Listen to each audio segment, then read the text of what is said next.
목마른 사슴처럼 주를 기억하는 성도들 되시기를 바랍니다. 오늘 또 사업에 나오시고 영상으로 예배드리는 우리 모든 성도들을 주의 이름으로 사랑하고 축복합니다. 하나님의 은혜와 평안 가운데 늘 강건하시고 또 믿음으로 승리하는 성도들 되시기를 바랍니다. 우리 옆에 분 한번 같이 인사하겠습니다. 믿음의 생명력을 가집시다. 믿음의 선한 영향력을 끼칩시다.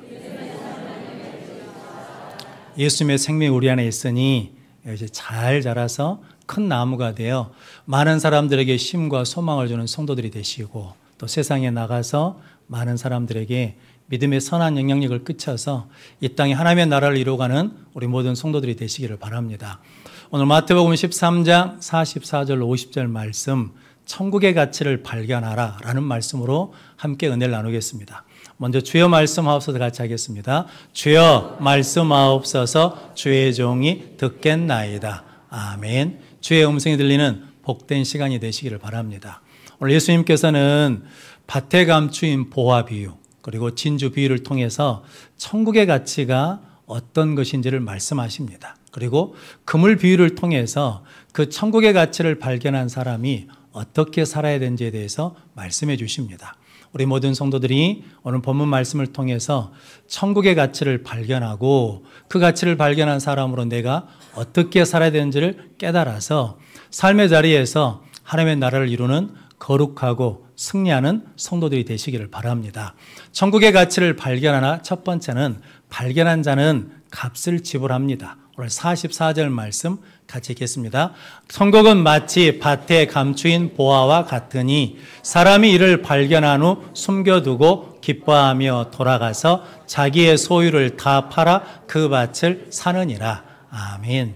예수님께서는 마태복음 13장을 통해서 천국은 마치 뭐뭐와 같다라고 하시면서 오늘 본문 말씀에는 천국은 마치 밭에 감추인 보화와 같다라고 말씀하거든요. 이스라엘은 외세 침공이 많아가지고 피난을 갈 때 금이나 보화를 들고 다니면 위험하니까 그것을 땅에다 밭에다 묻어두고 피난을 가는 일들이 많았답니다. 우리나라도 몇 년 전에는 마늘밭에서 수십억이 나오는 사건이 있었거든요. 그러니까 땅에 묻어놓으면 안전하다는 거거든요. 그런데 피난을 갔던 사람들이 혹은 죽거나 무슨 연고가 있어서 돌아오지 못하면 아무도 그 보물이 거기에 있는 걸 모르거든요. 그러다가 우연찮게 밭에서 일하는 일꾼이 그 보화를 발견했습니다. 보화는 발견했는데 밭이 자기 소유가 아니니까 그것을 다시 숨겨두고 기뻐하며 돌아가가지고 자기 집의 모든 소유를 다 팔아 그 밭을 산다라고 말씀합니다. 진주 비유도 같은 비유입니다.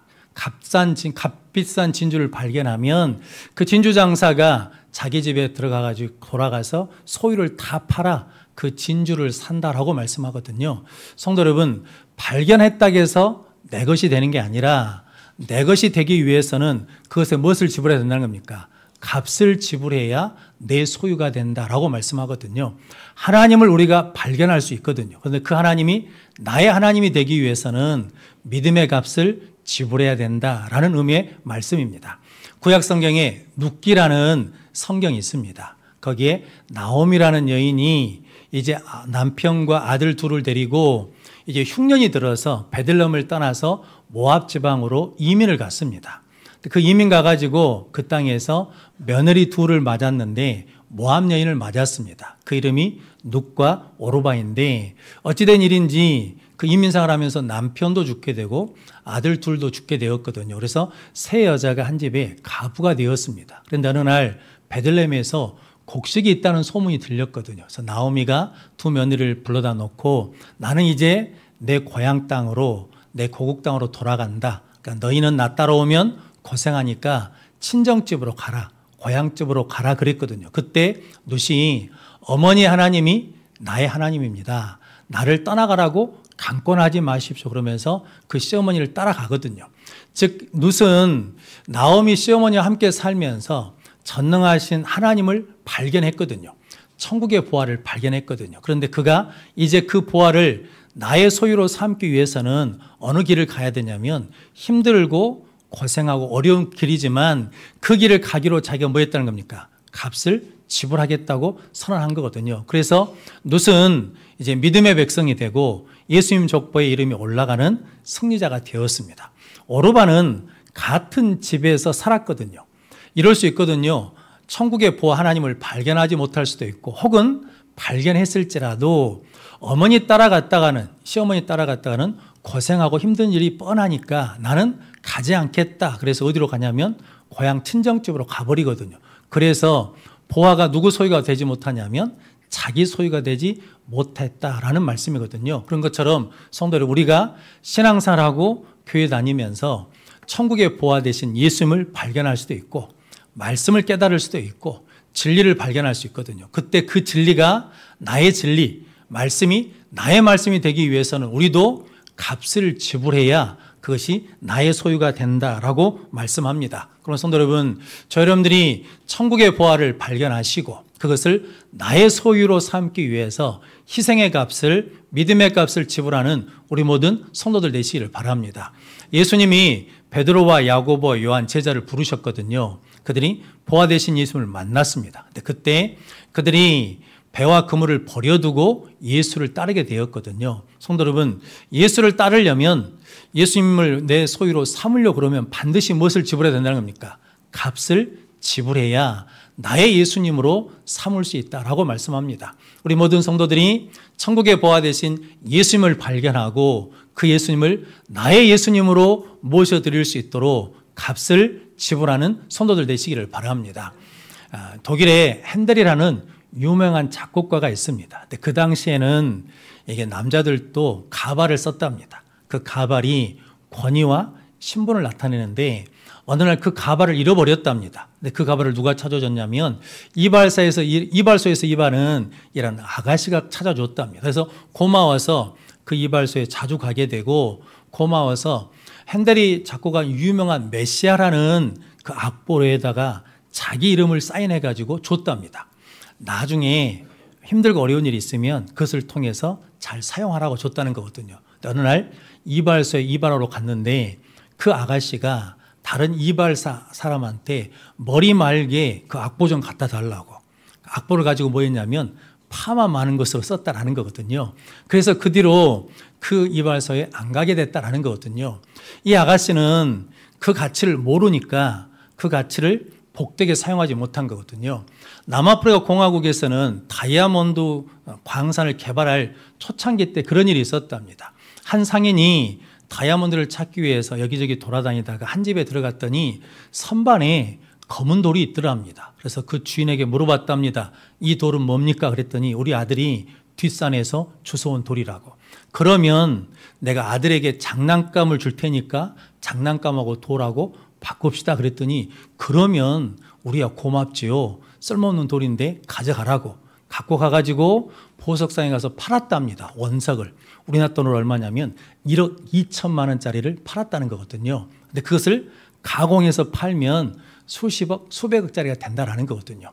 아무리 좋은 것을 주어도 가치를 모르면 낭비하게 된다라는 거거든요. 그러면 성도 여러분, 우리는 예수 그리스도를 믿음으로 구원받아 하나님의 자녀가 된 줄로 믿습니다. 하나님의 자녀가 된 것은 우리에게 이제 영생이 있기 때문에 그 어떤 것보다도 귀한 가치 있고 존귀한 존재가 된 줄로 믿습니다. 그네 가운데 믿음으로 늘 감사하며 살아가는 성도들 되시기를 바랍니다. 그런데 그 가치를 모르고 낭비하고 허비한 사람이 있거든요. 구약 성경에 에서가 대표적인 사람인데 창세기 25장 34절 말씀 같이 읽겠습니다. 야곱이 떡과 팥죽을 에서에게 주매 에서가 먹으며 마시고 일어나 갔으니 에서가 장자의 명분을 가볍게 여김이었더라. 아멘. 에서가 사냥하러 갔다가 돌아오면서 배가 고프거든요. 그런데 야곱 동생은 장자권에 대한 욕심이 늘 있어요. 그래서 배고픈 형에게 야 팥죽 한 그릇 주라 그랬더니 형 장자권 팔면 내가 줄게 그랬더니 그래 이까지 그 장자권 너 가져라 그러면서 팥죽하고 바꿔 먹어버렸다라는 거거든요. 그런데 이 사건에 대해서 히브리서에서는 뭐라고 하냐면 우리 안에 에서처럼 장자의 영분을 팥죽 한 근에 팔아버린 망령되은 자가 없는가 살펴보라라고 그러거든요. 성도 여러분, 장자권은 하나님께서 주신 특별한 복이거든요. 다른 사람보다 몫이 2배거든요. 그런데 에서는 그 장자권의 가치를 알아요, 몰라요? 몰라요. 그러니까 허비해버렸다라는 거거든요. 성도 여러분, 우리에게 주신 생명도 구원도 이렇게 가치 있는 것인 줄로 믿습니다. 그 가치를 알고 복되게 살아가는 우리 모든 성도들 되시기를 바랍니다. 사도 바울은 예수님 만나기 전에는 예수 믿는 사람들을 잡아 가두고 죽이는 일에 앞장섰던 사람이거든요. 그런데 다메섹 도상에서 예수님께서 찾아오셨거든요. 그러니까 실은 우연히 무엇을 발견한 겁니까? 밭의 보화를 발견했거든요. 그리고 난 다음에 그가 고백하기를 빌립보서 3장 7절 8절 말씀입니다. 같이 읽겠습니다. 그러나 무엇이든지 내게 유익하던 것을 내가 그리스도를 위하여 다 해로 여길 뿐더러 또한 모든 것을 해로 여김은 내 주 그리스도 예수를 아는 지식이 가장 고상하기 때문이라. 내가 그를 위하여 모든 것을 잃어버리고 배설물로 여김은 그리스도를 얻고. 아멘. 내가 모든 것을 배설물로 여긴 것은 그리스도를 얻는 것이 그것보다 더 뭐하다는 겁니까? 가치 있는 것이다라는 거거든요. 성도 여러분, 천국의 보화 되시는 예수 그리스도가 내 걸 다 버려도 그만한 가치가 있는 분이시다라고 말씀하시고, 그래서 바울은 내가 가진 모든 것을 뭐로 여기냐면 해로 여기고 배설물, 쓰레기로 여긴다라고 고백하면서 나는 다 버릴지라도 무엇을 선택하겠다는 겁니까?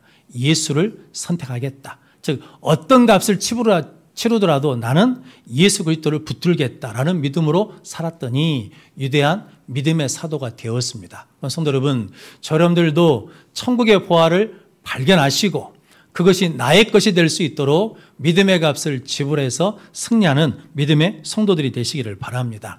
예수님도 실은 우리에게 무엇을 주시려고? 천국을 주시려고, 구원을 주시려고, 영생을 주시려고 하늘 보좌를 버리시고 이 땅에 내려오셨거든요. 그리고 십자가에 달려 죽으셨습니다. 성도 여러분, 내가 죽어도 무엇을 주는 게, 구원을 주는 게, 영생을 주는 것이 훨씬 더 값지다라는 거거든요. 즉 예수님도 당신의 생명값보다 뭐가 더 귀하다는 겁니까? 영생이 더 귀하다라는 것을 친히 우리에게 보여주셨거든요. 그래서 히브리서 12장 2절 말씀 같이 읽겠습니다. 믿음의 주여 또 온전하게 하시니 예수를 바라보자. 그는 그 앞에 있는 기쁨을 위하여 십자가를 참으사 부끄러움을 개의치 아니하시더니 하나님 보좌 우편에 앉으셨느니라. 아멘. 그는 그 앞에 있는 기쁨을 위하여 십자가를 참으사 부끄러움을 뭐하지 않으셨다는 겁니까? 개의치 않으셨어요. 상관하지 않으셨어요. 예수 믿다가 어려움이 있어도, 예수 믿다가 속상한 일이 있어도, 예수 믿다가 부끄러움을 당해도 그것이 전혀 상관이 없다는 거죠. 왜냐하면 나에게는 뭐가 있으니까? 천국에 보화가 있으니까, 영생이 있으니까, 구원이 있으니까 그것을 개의치 않으시고 십자가에 죽으시고 부활하심으로 하나님 보좌의 우편에 앉는 승리자가 되셨다라고 말씀합니다. 그럼 성도 여러분, 우리도 천국의 보화를 발견하면 그것이 나의 보화, 나의 예수님이 될 수 있도록 값을 지불함으로 승리하는 성도들이 되시기를 바랍니다. 1956년에 미국에서 젊은이 5명, 25살에서 29살 먹은 젊은이 5명이 에콰도르에 있는 아우카족에게 선교하러 갔답니다. 근데 거기에 도착하자마자 칼과 창에 찔림을 당해서 순교를 당했거든요. 그 사건을 접한 미국 사람들이 신문에다가 이 5 젊은이가 헛되게 죽었다는 거죠. 인생을 낭비했다라고 기사를 썼답니다. 그 기사를 본 짐 엘리엇 선교사 부인 되시는 분이, 미방인이 신문사에 찾아가가지고 남편이 대학교 때 썼던 일기를 보여줬답니다. 짐 엘리엇 선교사가 대학교 때 뭐라고 썼냐면, 영원한 것을 위하여 영원하지 않는 것을 버리는 것은 어리석은 일이 아니다라고 했다라는 거거든요. 이 짐 엘리엇 선교사가 자기가 죽는 것에 대해서 아까워하지 않는 거죠. 왜냐하면 나에게는 뭐가 있으니까, 영원한 하나님의 나라가 있으니까, 영원하신 예수 그리스도가 있으니까, 영생이 있으니까 영원한 것을 위하여 영원하지 않는 것을 쓰는 것은 헛된 일이 아니다, 어리석은 일이 아니다 라고 고백했다라고 하거든요. 성도 여러분, 그러므로 저 여러분들이 천국의 보화 예수 그리스도를 발견하고, 천국의 보화 하나님의 나라를 발견하고, 천국의 보화 영생을 발견하고 그 값을 지불함으로 그것을 소유하는 복된 성도들 되시기를 바랍니다. 그러면 성도 여러분, 여러분들에게 주신 생명, 시간, 물질, 이걸 어디다 사용하느냐라는 거거든요. 여러분들이 영원한 것에 투자하는 복된 성도들 되시기를 바랍니다. 그래서 여러분들이 천국의 보화를 소유함으로 가치 있는 삶을 살아가는 귀한 성도들이 되시기를 바랍니다. 천국의 가치를 발견하라. 두 번째는 발견한 자는 기준을 정합니다. 오늘 47절, 48절 말씀 같이 읽겠습니다. 또 천국은 마치 바다에 치고 각종 물고기를 모으는 그물과 같으니 그물에 가득함에 물가로 끌어내고 앉아서 좋은 것은 그릇에 담고 못된 것은 내어 버리느니라. 아멘. 예수님께서 그물 비유를 말씀하시면서 그물을 차가지고 바다의 각종 물고기를 다 잡는다는 거죠. 그래서 그 잡히니까 물가로 끌고 와가지고 앉아서 좋은 것은 그릇에 담고 못된 것은 내버린다라고 하시면서 덧붙여서 말씀하시기를 세상 끝에도 이와 같다는 거죠. 천사가 와가지고 의인들 중에서 악인을 골라내어 풀무불에 던져 넣으리니 거기서 이를 갈게 되리라 라고 말씀합니다. 그런데 성도 여러분, 이게 물고기를 고를 때 좋은 것과 못된 것을 누가 구별합니까? 하나님이 구별하시죠. 누구 기준에 맞추어서? 하나님의 기준에 맞추어서 하나님이 구별하신다라고 말씀하거든요. 그래서 의인은 하나님이 계신 것을 믿고 하나님의 기준에 맞추는 사람, 말씀을 기준으로 삼는 사람이 의인이고, 악인은 악한 짓을 하는 사람이 아니라 하나님이 없다고 하는 사람, 하나님이 아닌 세상의 기준으로 자기 기준으로 사는 사람이 악인이거든요. 그 사람은 마지막 때 풀무불에 던지게 된다라고 말씀합니다. 그러면 성도 여러분, 여러분들이 천국의 보화를 발견한 사람, 천국의 가치를 아는 사람으로 하나님을 기준으로, 말씀을 기준으로 살아가는 성도들 되시기를 바랍니다. 어떤 사람이 기차역에 뛰어 들어왔답니다. 그래가지고 매포에서 직원에게 내가 8시 1분 기차를 타야 되는데 내 시계는 7시 59분이고 시청에 있는 시계는 7시 57분이고 기차역에 있는 시계는 8시 4분인데 내가 어느 시계에 맞춰야 그 기차를 탈 수 있습니까? 라고 물었다는 거거든요. 그랬더니 그 점원이 그랬답니다. 당신이 어떤 시계에 맞추든 그건 상관없다. 그런데 당신은 8시 1분 기차를 탈 수 없다. 왜냐하면 이미 출발했기 때문이다 라는 거거든요. 이 이야기는 기준을, 우리가 어떤 기준을 선택하는 것은 우리 자유인데 그것을 선택하면 그 결과에 대해서는 누가 책임져야 된다는 겁니까? 내가 책임져야 된다라는 거거든요. 어디 시계에다 맞춰야 돼요? 기차역에다 맞춰야죠. 성도님 여러분들이 누구 기준에 맞춰야 돼요? 하나님 기준에 맞춰야 된다라고 하시는 말씀입니다. 창세기 13장에 보면 아브라함의 목자들과 족하는 목자들이 하나님 축복해 주셔서 많아지니까 다투게 됐습니다. 풀 문제, 우물 문제로. 그때 아브라함이 너에게 말하기를 우리는 친족이 아니냐, 혈육이니까 다투지 말자. 네가 좌하면 내가 우할게, 네가 우하면 내가 좌할게, 네가 먼저 선택해라 라고 그러거든요. 그때 롯이 어떤 기준으로 선택하냐면 창세기 13장 10절 말씀입니다. 같이 읽겠습니다. 이에 롯이 눈을 들어 요단 지역을 바라본즉 소알까지 온 땅에 물이 넉넉하니 여호와께서 소돔과 고모라를 멸하시기 전이었으므로 여호와의 동산 같고 애굽 땅과 같았더라. 아멘. 롯이 선택의 기준을 뭘로 삼았냐면 애굽 땅으로 선택의 기준을 삼았다는 거죠. 왜냐하면 세상 기준으로 선택의 기준을 삼았습니다. 롯은 아브라함과 함께 애굽에 가본 경험이 있습니다. 기근을 피해서 갔거든요. 그래서 그 애굽 땅이 좋은 걸 봤거든요. 그래서 그의 선택 기준이 뭐가 됐냐면 애굽 땅, 세상이 기준이 됐거든요. 근데 그 땅을 따라, 그 기준을 따라서 갔더니 그 땅이 어떤 땅이었습니까? 멸망받는 소돔과 고모라의 땅이었거든요. 성도 여러분, 성경 우리에게 말씀해 주신 것은 세상 기준 따라 가면 어디로 간다는 겁니까?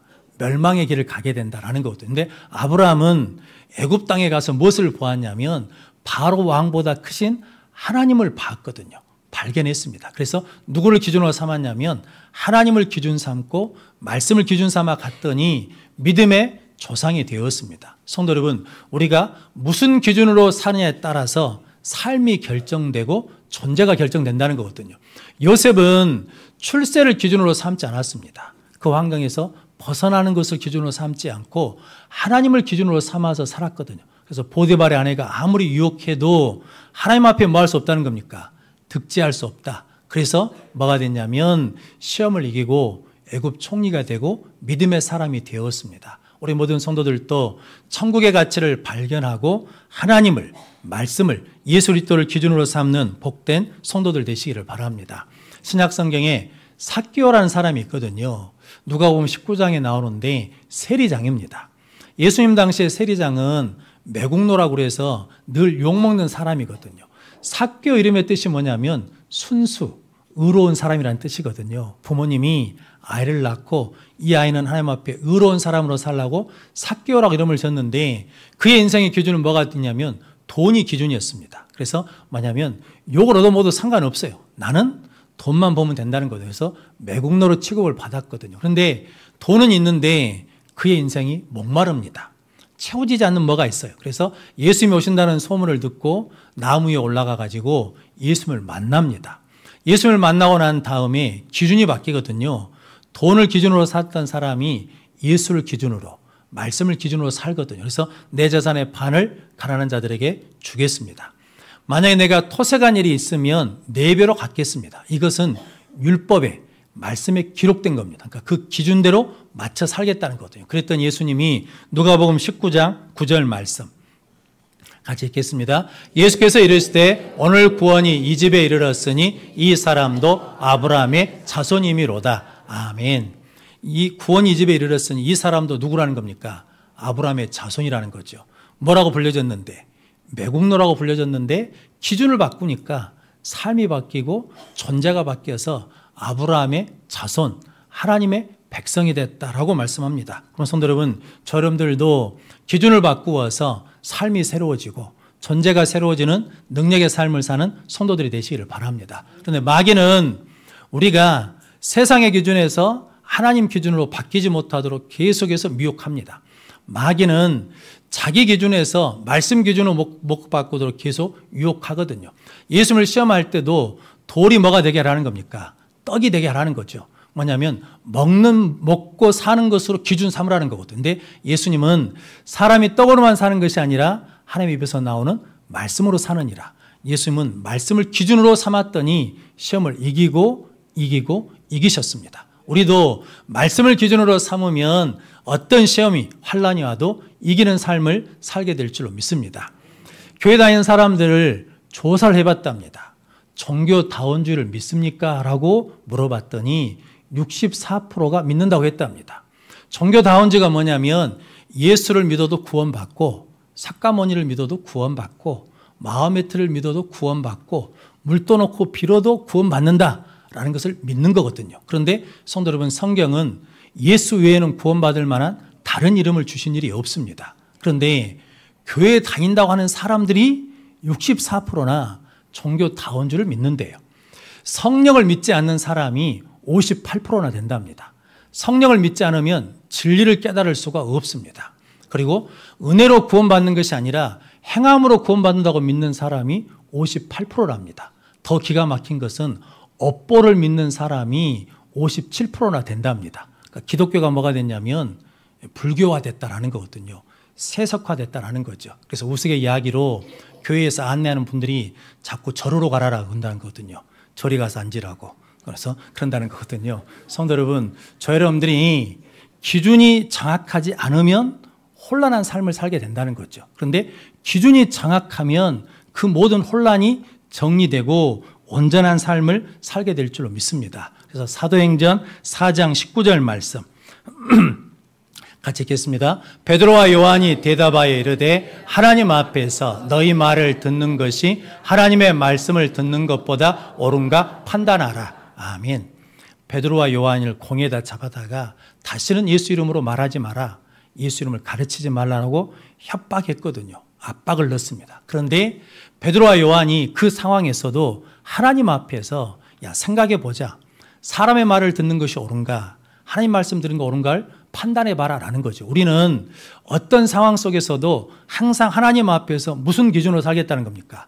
말씀 기준으로 살겠다는 거예요. 그러니까 두렵고 어려운 상황 속에서도 흔들리지 않는 믿음을 갖게 되고 승리하는 삶을 살게 됐다라고 말씀하거든요. 그럼 성도 여러분, 저러분들도 힘들고 어려운 상황 속에 있을 수 있거든요. 근데 그 속에서도 하나님의 말씀을 기준으로 삼으면 흔들리지 않는 믿음 가운데 반드시 이기게 될 줄로 믿습니다. 그 믿음으로 하나님을 기준 삼고 예수를 기준 삼고 말씀을 기준 삼아 살아가는 우리 모든 성도들 되시기를 바랍니다. 최승호라는 예수 믿는 학생이 있습니다. 만 15세에 연세대학교 합격을 했습니다. 21살에 최연소 사법고시에 합격을 했습니다. 그러니까 사람들이 부모님을 찾아와가지고 어떻게 교육을 시켰길래 이런 아들을 만들었냐라고 물어보지 않겠습니까? 근데 이 부모님이 개척교회 하시는 목사님이시거든요. 그런데 그 사모님이 그렇게 인터뷰를 했답니다. 아들을 잘 키워보기 위해서 여러 가지 교육에 관계된 책을 다 읽었는데 책마다 기준이 다 다르더라는 거죠. 어떤 기준을 정할 수가 없어서 기도하는 중에 하나님의 말씀을 절대 기준으로 삼아야 되겠다. 그래서 말씀에 맞추어서 아들을 키우게 됐답니다. 그래서 어떤 책을 냈냐면 엄마의 수준이 아들의 수준을 결정한다. 즉 아들을 말씀의 기준에 맞추어 키웠더니 그 아들이 이렇게 뛰어난 아들이 됐다라고 말씀하거든요. 근데 성도 여러분, 이것은 성경에서 하나님이 약속하신 말씀입니다. 신명기 28장 1절 말씀 같이 읽겠습니다. 내가 내 하나님 여호와의 말씀을 삼가 듣고 내가 오늘 내게 명령하는 그의 모든 명령을 지켜 행하면 내 하나님 여호와께서 너를 세계 모든 민족 위에 뛰어나게 하실 것이라. 아멘. 모든 명령을 지켜 행하면, 이 말씀은 말씀을 기준으로 살면 너를 세계 모든 민족 위에 뛰어나게 하실 것이다 라고 말씀합니다. 성도 여러분, 직업에 귀천이 없는 것처럼 우리가 어떤 상황에 있든 삶의 자리에 있든 말씀을 기준으로 살면 그 자리에서 하나님께서 우리를 뛰어나게 하시고 또 뛰어나게 하시고 뛰어나게 해주실 줄로 믿습니다. 그럼 성도 여러분, 그 말씀을 믿고 여러분들이 세상 속에서 하나님의 말씀을 기준으로 살아가는 천국의 가치를 발견하는 복된 성도들 되시기를 바랍니다. 그래서 하나님께서는 이스라엘 백성들을 출애굽해가지고 석 달 만에 시내산에서 십계명을 주시거든요. 그 이유는 뭐 때문이냐면 하나님을 믿는 믿음의 백성이 너희가 되었으니 이제 세상의 기준이 아니라 말씀의 절대 기준을 가지고 살아가면 대적들이 너를 치러 올지라도 한 길로 왔다가 10길로 도망갈 것이고 모든 복이 너에게 임할 것이다. 성읍에서도 복을 받고 들에서도 복을 받고 나가도 복을 받고 들어와도 복을 받을 것이다 라고 말씀합니다. 그러면 성도 여러분, 십계명의 주 내용이 뭡니까? 우상 숭배하지 말고 하나님만 경배하라. 그러면 삶의 기준이 높아진다. 그리고 주일 성수해라. 그러면 시간을 사용하는 수준이 높아진다. 하나님 앞에 11조를 들어라. 그러면 경제적인 수준이 높아질 것이다 라고 말씀하거든요. 성도 여러분, 그러므로 여러분들이 이제 예수님께서도 마태복음 6장 33절에 그런즉 너희는 먼저 그의 나라와 그의 의를 구하라. 그러면 이 모든 것을 너희에게 더하리라 라고 약속해 주셨습니다. 여러분들이 천국의 보화를 발견하고 값을 지불함으로 가치 있는 인생을 살아가고 천국의 가치를 발견함으로 말씀의 기준으로 살아감으로 의인으로 인침받는 우리 모든 성도들이 되시기를 주님의 이름으로 축원합니다. 기도하겠습니다. 거룩하신 아버지 하나님, 감사합니다. 복된 줄 허락해 주시고 하나님 앞에 나와 예배함으로 천국의 보화를 발견하게 하시고 시간의 값을 지불함으로 하나님께서 주신 그 보화를 나의 하나님으로 모시게 하시니 감사합니다. 또한 우리가 이제 천국의 가치를 발견한 자로 삶의 자리에 나가 말씀 기준으로 살아내어 뛰어난 믿음의 삶을 사는 의인들이 되게 하여 주옵소서. 예수님의 이름으로 기도하옵나이다. 아멘.